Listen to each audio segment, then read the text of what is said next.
1961, la prensa médica comenzó a citar casos de mujeres que habían muerto de enfermedades cardiovasculares mientras tomaban la píldora anticonceptiva. Para fines de los años 60 existía una gran preocupación acerca de los vínculos entre la píldora y las enfermedades tromboembólicas, y varios epidemiólogos, particularmente en Gran Bretaña, comenzaron a investigar el asunto seriamente. La baja significativa en la dosis de la píldora desde 1956 al presente puede ligarse a los estudios epidemiológicos llevados a cabo en esos años. En 1970, la primera mini píldora fue lanzada al mercado en un esfuerzo por enfrentar los problemas asociados a la alta dosis de píldoras de estrógeno y los problemas cardiovasculares. A pesar de que la píldora ha mejorado mucho desde su aparición, la droga continúa provocando gran discusión en el mundo médico y entre las propias mujeres. Una de las áreas más controversiales es que aún no está descartado que la píldora tomada a una edad temprana conduce a una mayor susceptibilidad a desarrollar cáncer de seno. A pesar del continuo debate sobre la seguridad de la píldora, el anticonceptivo oral fue un elemento vital para enfrentar muchos de los tabúes y actitudes negativas que respecto a la anticoncepción dominaban la profesión médica y el mundo entero, alrededor de los años 60. También hizo surgir expectativas acerca de la habilidad para crear un anticonceptivo que pueda ser prácticamente 100% efectivo en prevenir el embarazo.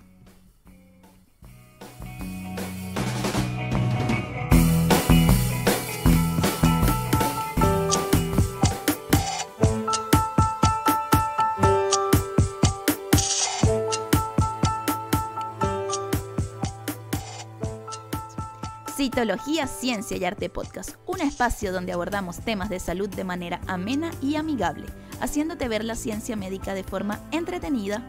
Yo soy Elizabeth García, bioanalista y citotecnóloga de profesión, divulgadora científica y apasionada de la vida que se esconde bajo la lupa del microscopio.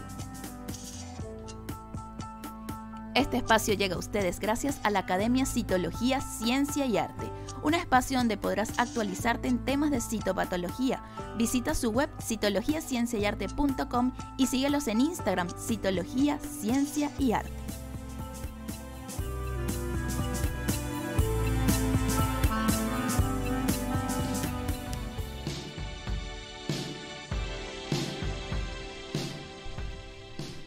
Hola, hola, buenos días, tardes o noches, espero se encuentren súper bien.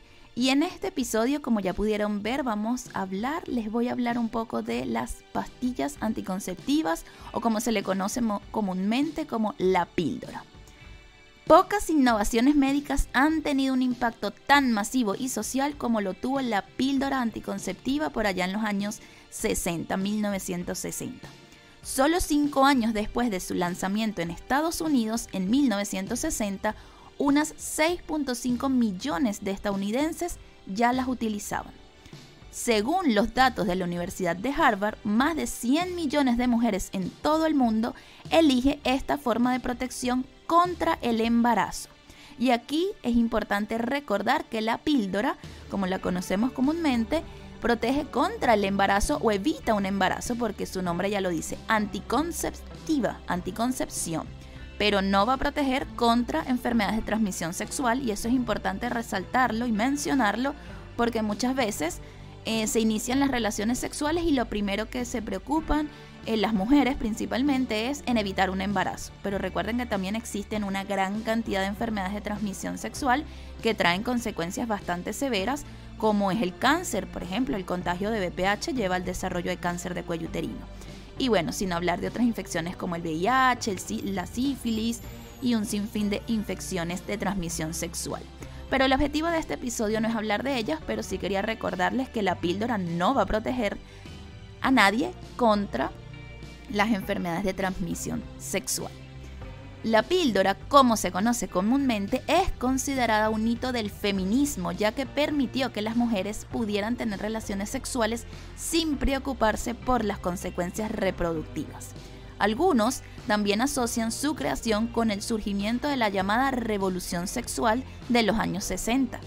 Pero el lado menos conocido de esta pastilla tiene que ver con el papel que jugó América Latina en su desarrollo. Y aquí se pone un poco turbia la historia en relación a las pastillas anticonceptivas. Por un lado, porque fue en México donde el científico Luis Miramontes creó por primera vez una hormona sintética que podía bloquear la ovulación. En 1951, científicos en México crearon la primera progesterona sintética que podía frenar la ovulación, lo que años más tarde resultaría una pieza clave en la creación de la píldora anticonceptiva.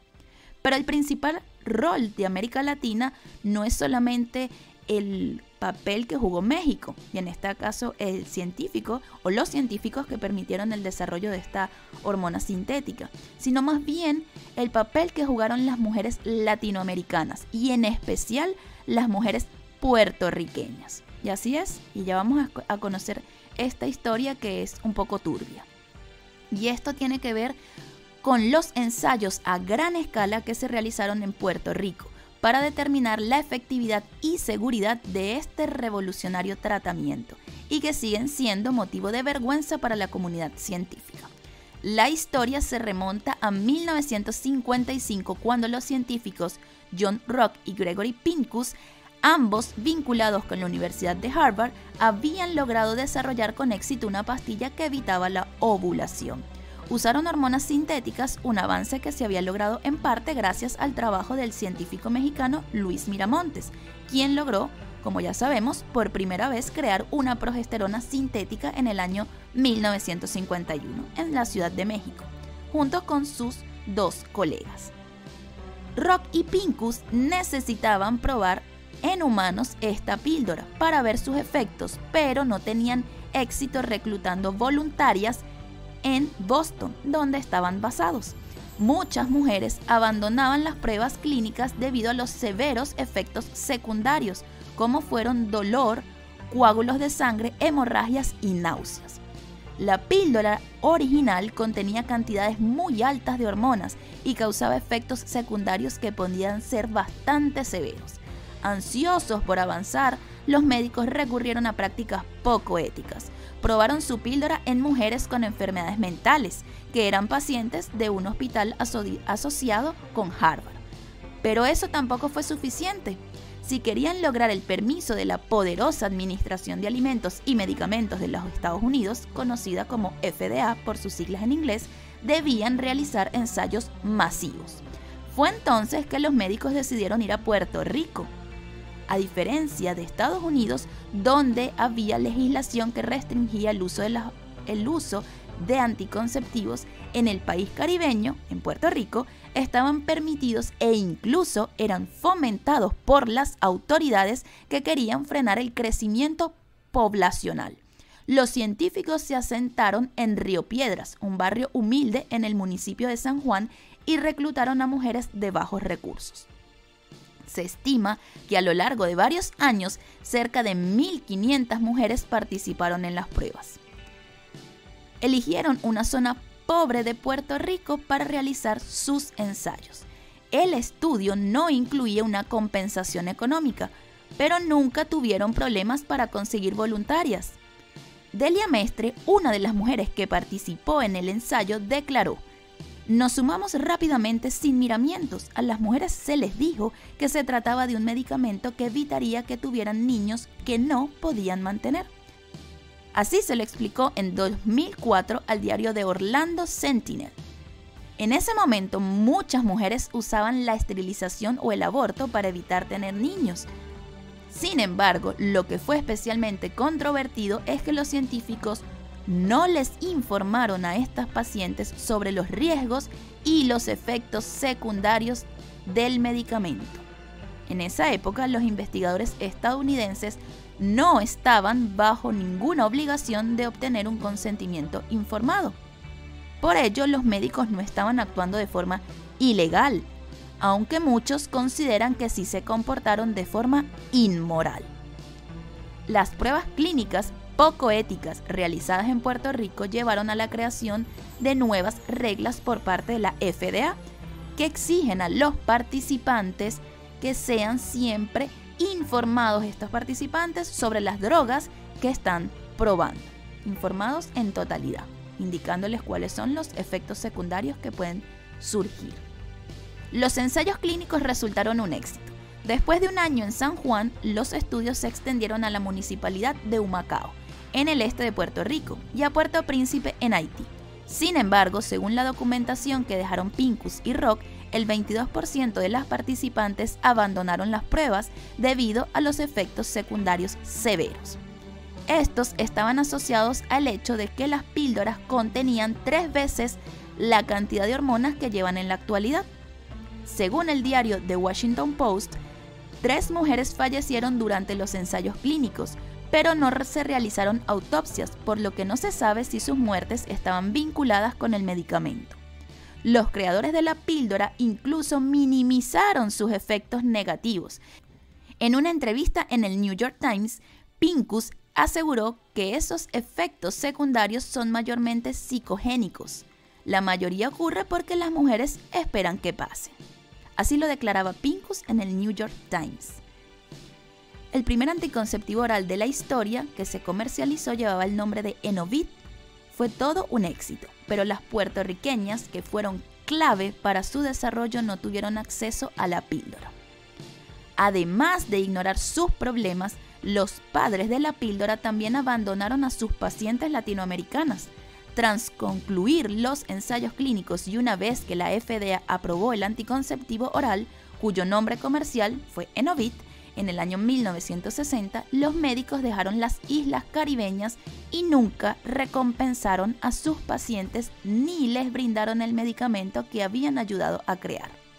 Con un precio de $0.5 por pastilla, la mayoría de estas mujeres no volvieron a tener acceso a la píldora.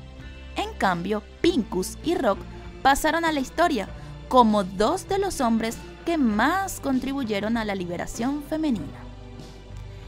Así que esta es la historia oscura tras la creación de la píldora anticonceptiva. Quizás muchos de ustedes no la conocían. Yo en particular, investigando para este episodio, pues no tenía conocimiento de ella, pero no me sorprende porque no es la primera vez que se hacen experimentos de este tipo, tristemente. Hoy día existe lo que se llama consentimiento informado y todo experimento debe ir acompañado de este documento que no es más que entregarle al paciente toda la información de lo que se va a hacer en el experimento y el paciente pues va a afirmar, si está de acuerdo por supuesto, a que va a participar en ese experimento conociendo ya todas las posibles consecuencias. Pero bueno, para llegar a ese consentimiento informado existieron muchos experimentos como los que acabamos de escuchar. Vamos en la segunda parte, continuaremos hablando sobre las pastillas anticonceptivas y sus consecuencias en relación a la vinculación con el cáncer y algunos efectos secundarios que ellas pueden tener sobre la salud de nosotras las mujeres. Nos vemos en la segunda parte, no se vayan.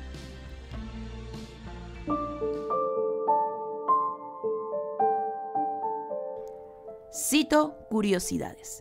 Durante muchos años se realizaron numerosos estudios para conocer las consecuencias de las hormonas ováricas sobre el estado de ánimo y la función cerebral. El consumo de la píldora anticonceptiva puede tener ciertos efectos negativos en trastornos como la depresión. A partir de estudios con mujeres menopáusicas, se conoció que los estrógenos ejercen efectos positivos sobre el estado de ánimo y que algunos progestágenos pueden motivar un deterioro del estado de ánimo. Asimismo, algunos estudios sugirieron que en las mujeres clínicamente deprimidas, la utilización de anticonceptivos hormonales combinados ejerce efectos positivos sobre el trastorno subyacente, en comparación con las mujeres que no utilizan estos fármacos. Además, se sabe que la drospirenona presente en los anticonceptivos orales ejerce efectos antidepresivos en las pacientes que presentan síndrome premenstrual grave. Se deben diferenciar los distintos progestágenos y métodos hormonales con estrógenos y sin estrógenos. Además, se debe identificar aquellas mujeres en las cuales el cerebro es sumamente sensible a las fluctuaciones de las hormonas esteroideas y aquellas sin esta particularidad, ya que se sabe los efectos contrarios que pueden llegar a tener los estrógenos y progesterona sobre el estado de ánimo.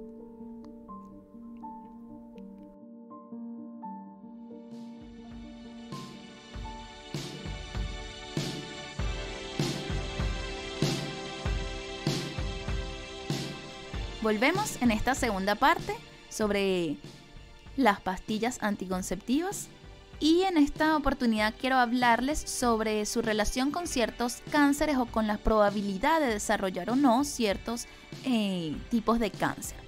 Se ha escuchado mucho, quizás muchos de ustedes habrán escuchado, o muchos de ustedes, para los caballeros que también nos escuchan, habrán escuchado que existe cierta asociación o que se ha visto cierta vinculación del uso de anticonceptivos con el desarrollo de cáncer de mama, es como lo más escuchado. Y se han hecho varios estudios en relación a eso, no se ha establecido como esa vinculación directa, pero sí se ha visto que el riesgo aumenta en algunos casos y que tiene que estar vinculado ese riesgo de aumentarse al desarrollo de cáncer de seno o cáncer de mama.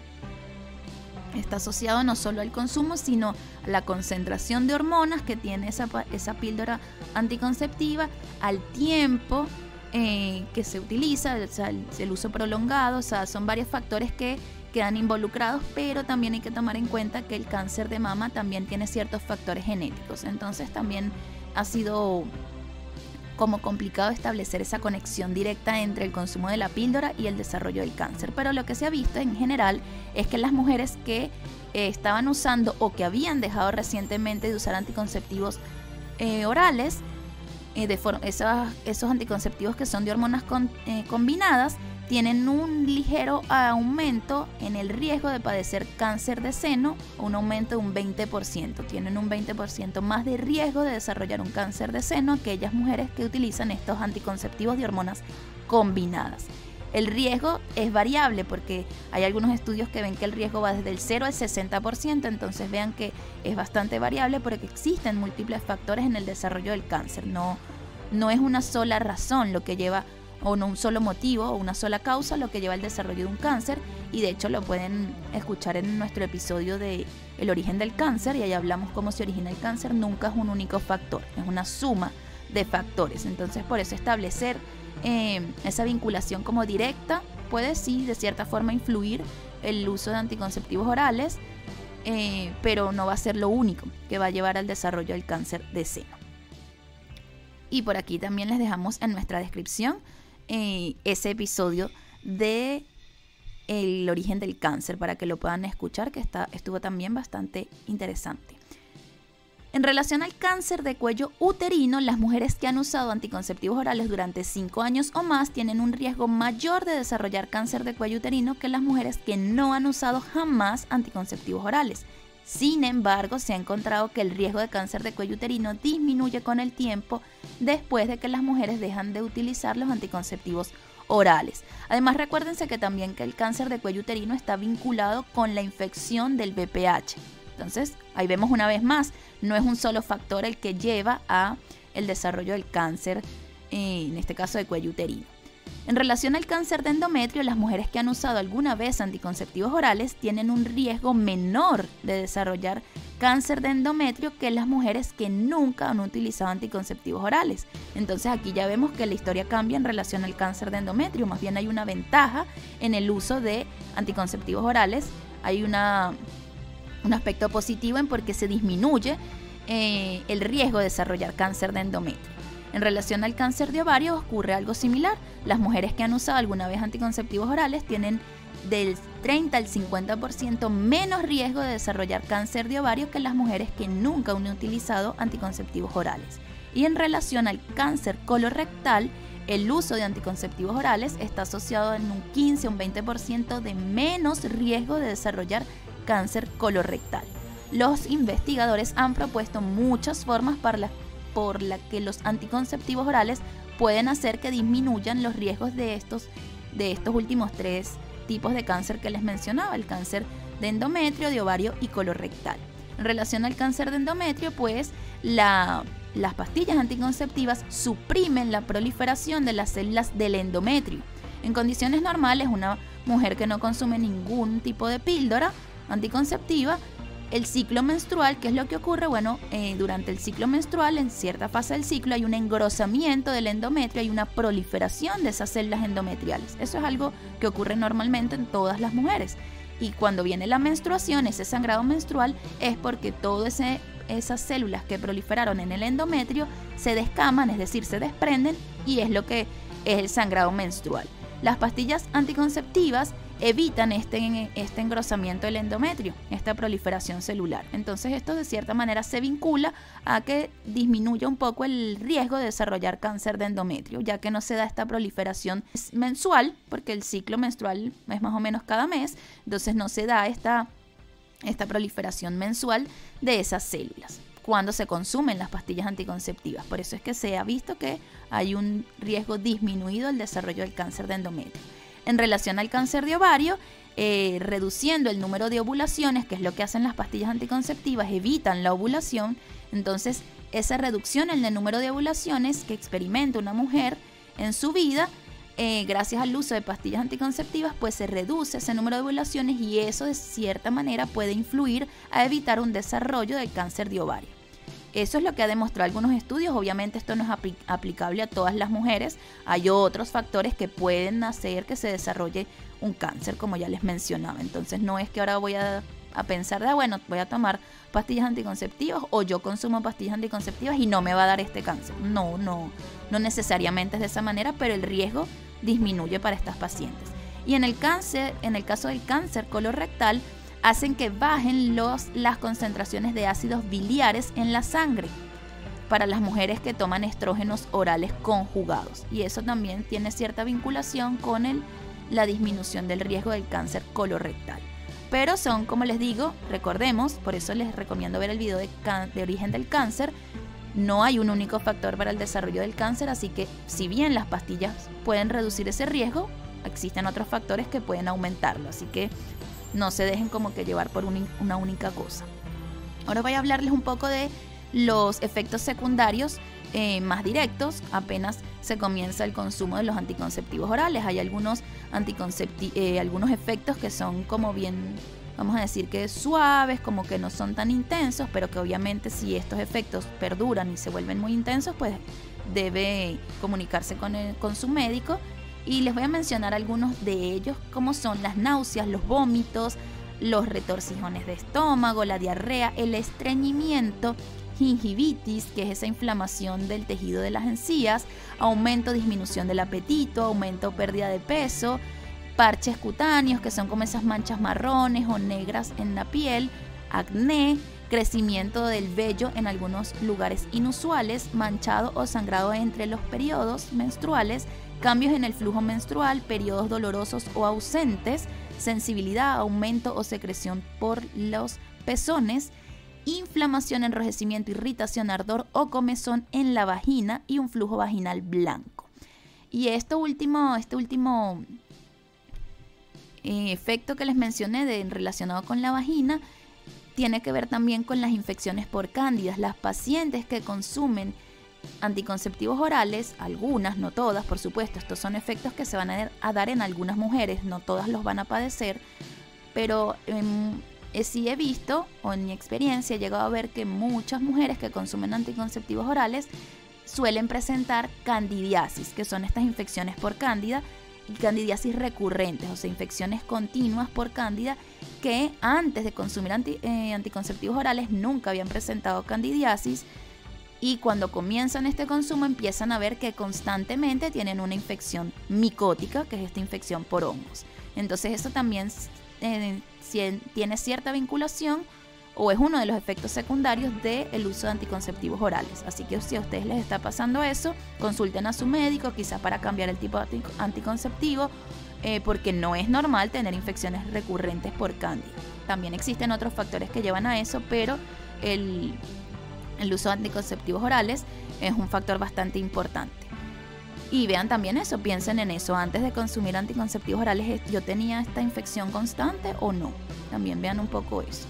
Algunos de los otros efectos secundarios que son un poco más graves y que siempre que los lleguen a presentar es importante que llamen inmediatamente a su médico y que de hecho suspendan el uso del anticonceptivo, es si llegaran a presentar dolores de cabeza intensos, vómitos intensos, problemas del habla, mareos o desmayos, debilidad o entumecimiento de los brazos y piernas, dolores aplastantes en el pecho o pesadez en el pecho, tos con sangre, falta de aire, dolores en la pantorrilla, pérdida de la visión parcial o completa, abultamiento de los ojos, dolor de estómago intenso, coloración amarillenta, pérdida del apetito, cansancio, debilidad o falta de energía extremos, fiebre, orina que sea de color oscuro u orina con sangre, igual con las heces, si ven sangre en las heces o ven que sus heces son muy oscuras, inflamación de las manos, de los pies, de los tobillos, depresión, especialmente si también tienen problemas para dormir, cansancio, pérdida de energía u otros cambios del estado de ánimo.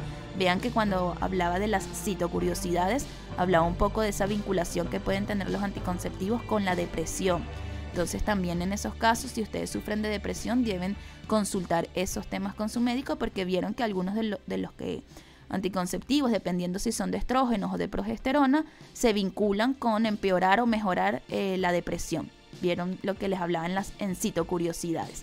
Mencionábamos un poco eso, de que los estrógenos mejoran el estado de ánimo, mientras que los progestágenos empeoran el estado de ánimo. Entonces también tienen que ver un poco eso si es que ustedes tienen algún diagnóstico de depresión.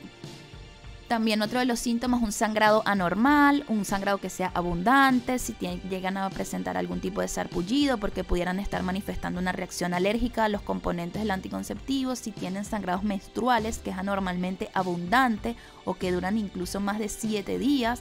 Si presentaran cualquiera de estos últimos síntomas que les mencioné, es importante que acudan inmediatamente a su médico, porque obviamente no es normal. Y así es lo que les quería hablar en este episodio. Así vamos ya finalizando este episodio de los métodos no anticonceptivos, sino exclusivamente de la píldora, porque métodos anticonceptivos existen muchos otros, pero les quería hablar de la píldora y que conocieran un poco de su historia, esta historia un poco oscura, que es importante igual conocerla, cuáles son los efectos, la asociación que tiene esta píldora con algunos tipos de cáncer, que si bien puede permitir el desarrollo de algunos, también favorece a disminuir el riesgo en el desarrollo de otros tipos de cáncer. Así que bueno, espero que haya sido de mucho interés este episodio para ustedes. No olviden compartir, darle like, comentar, decirnos qué otros episodios les gustaría escuchar. Y otra cosa importante es que en la descripción del video les voy a dejar todos los links de donde obtuve información para este episodio, para que ustedes también lo lean, porque hay mucho otro contenido que obviamente por cuestión de tiempo no se los mencioné, y que sería muy interesante si quieren ahondar un poco más, que ingresen a esos links que les dejaré en la descripción. Nos vemos en un próximo episodio. Chao, chao, que tengan un excelente día.